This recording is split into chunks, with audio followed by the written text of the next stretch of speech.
بسم اللہ الرحمن الرحیم۔ غموں کا بوجھ۔ جب بادل کا دل بھر جاتا ہے تو برسات کی صورت میں رو دیتا ہے۔ جب پہاڑ غموں کا بوجھ برداشت نہیں کر سکتا تو آتش فشاں کی صورت میں اپنا زہر اگلتا ہے۔ پھول غموں کی دھوپ میں مرجھا جاتا ہے۔ دنیا میں ہر جاندار چیز اپنا دکھ نکالتی ہے، مگر انسان کتنا بے بس ہے۔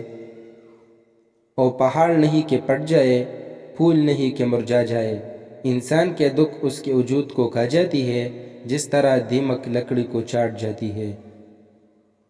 مگر انسان پھر بھی برداشت کرتا ہے اور دکھوں سے لڑتا لڑتا ایک دن دنیا سے چلا جاتا ہے۔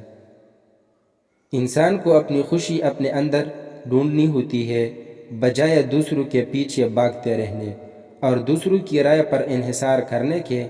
انسان کو اپنی ذات پہ اعتماد کرنا سیکھنا ہوتا ہے۔ ہم اپنے سب سے اچھے دوست اور سب سے اچھے جج ہوتے ہیں۔